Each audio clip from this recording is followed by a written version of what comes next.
Hi guys, welcome to Leaders as Coaches. Recall that this is the second of a three-part series, first of which, hopefully you saw that, is my own lessons learned in leadership. Next one to this is actually leadership in changing times. So hopefully you also tune in for that one. Let's focus on leaders as coaches. So what we will learn today is all about adaptive learning, adaptive leadership, and us leaders as coaches. How can we be better coaches to our people? Tune in, let's learn together, and discover our most empowered self. Ang ganda-ganda po ng part 2 natin and it is tagged as leaders as coaches. Yes. Go ahead.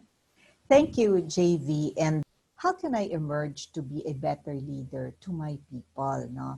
So this one is a bit difficult because how can I become a better leader to them while I am also trying to better myself? No?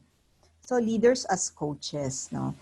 Thus, let me share with you certain principles. No? Let me share with you two handles for this. Dalawa lang. First, adapting is greater than coping. What do I mean? Um, to me, coping is reactive. No? So how are we coping in the pandemic times? And JV interviewed me once about this. It's not about coping for me. It's about adapting. Because to me, adapting is you're more proactive, you're more in control, you're more deliberate in what you want to do. Increase the team's ability to reflect and learn from experience. Do not tell, ask. No? Recognize what is happening, realize the consequences to what matters most to them. We've got to set that condition, that stage, that they realize the consequences of what is happening. And how does that impact what is very important to them? And then reframe and recommit. No? We can look at this from a deeper angle, no, in terms of adaptive action model. And I thank my mentor, one of my mentor, no, for introducing me to the adaptive action model. And some of you may be familiar with this one, no. This is a very simple way of handling uncertainties, whether personal or professional. It allows us to set the condition for our people and ourselves to perform, no, and be productive by asking three important questions. What is the situation? So what are the consequences of this situation to what matters most to me? No? And what actually, now what will I do and what can I do to be able to address this? And this is an iterative cycle because what the adaptive model is saying is, while in the past we are able to predict, we're able to plan, strategize thoroughly. Now sometimes our strategies and plans will not hold because of the VUCA-ness of the environment. And thus that adaptive model of handling the situation is very important. What, so what, now what?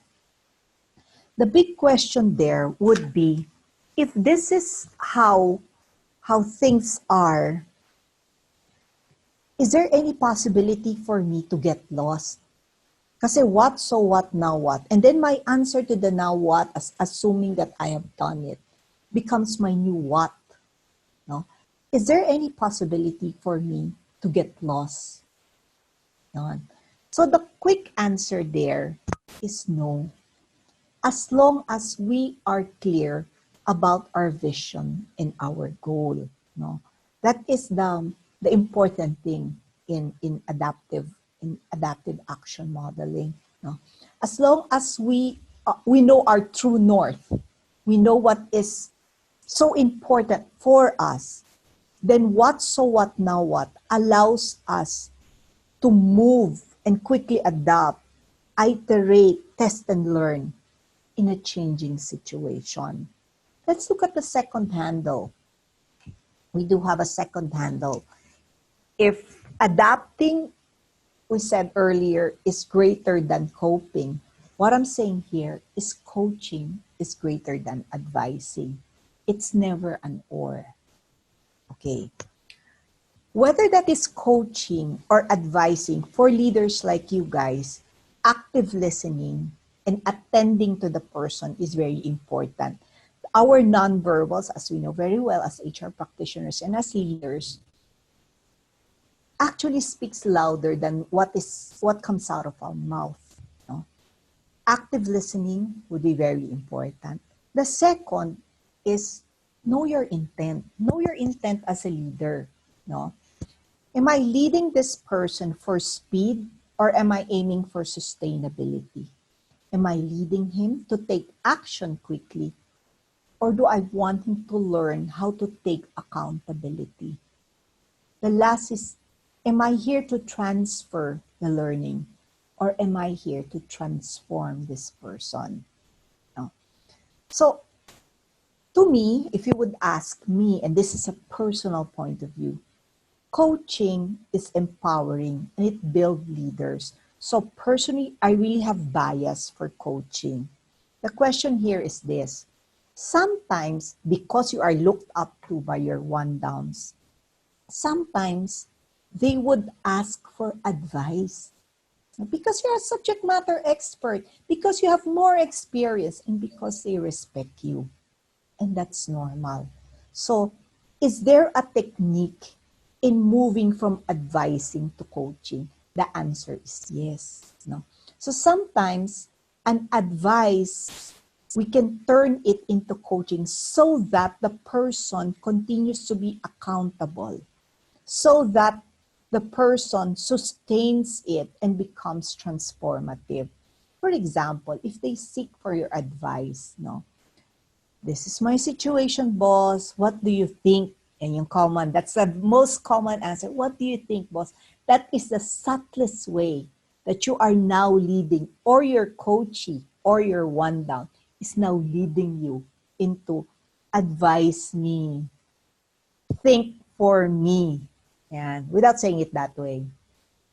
So the important thing here is tell him a story. Tell him your own story. I also encountered this. You're asking for a point of view. Don't use the word advice. You're asking for a point of view. I actually experienced this, and this is what I did.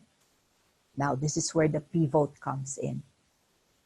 As a leader coach, you say, but my experience is unique from yours. You are different. Your situation is different. No? So that worked for me. It does not necessarily follow that will work for you. So now that you've heard that and you know that you are unique, what will you do? Now what will you do? What can you do to address the situation?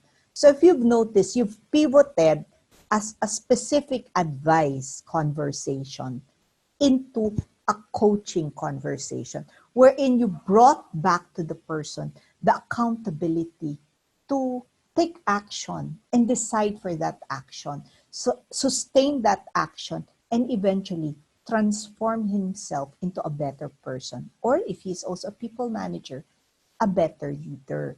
So that's why to me, and this is true to me, may be different from you, coaching is greater than advising. But I don't dissociate it because realistically, some coaches or someone down would need that advice. And I know in one of your sessions in the previous sessions, mentoring and coaching was already defined, no? So advising is has a little something to do with mentoring because you are talking as a subject matter expert and greater than the person that you're talking to. But in coaching, both of you are experts. You are the process expert because you're trying to move the thinking process of your one down. but he is the content expert because everything that you talk about is about him, and the decision that he will do is will come from him. So that's how I'm seeing uh, leaders becoming to be good coaches, both in teaching them adaptability and bringing coaching into their life. So back to the coaching question that JV gave me earlier. How can I emerge to be a better leader to my people? So two things: adjust the condition for them to be adaptive, set the stage for them to be adaptive. And then the second one is empower them to transform. Give them that opportunity to think for themselves, no? To help themselves, because no one in this world would like to be stagnant. No, I have not met a person who would want to be stagnant the rest of his or her life. Empower them to transform. So those are the two things or the two handles that I wanted to give you when it comes to leaders as coaches, in addition to what you have learned, if I'm not mistaken, from Coach Rosanne and Coach Sophia in the previous sessions that you guys had. Just want to thank you for, um, being our lighthouse today, when you would remind us of point number one, which is adjust the conditions for them to be adaptive. Yeah. Many a moment we forget that as we are adjusting, our people are adjusting as well, because this It's true. entire pandemic scenario is a character building adjustment exercise. So I am just really struck and humbled by all of your reminders as leaders na, we might be entangled with our own stress points, anxieties, and adjustments, but always remember, with great power comes great responsibility. Don't share this video. At least, not yet.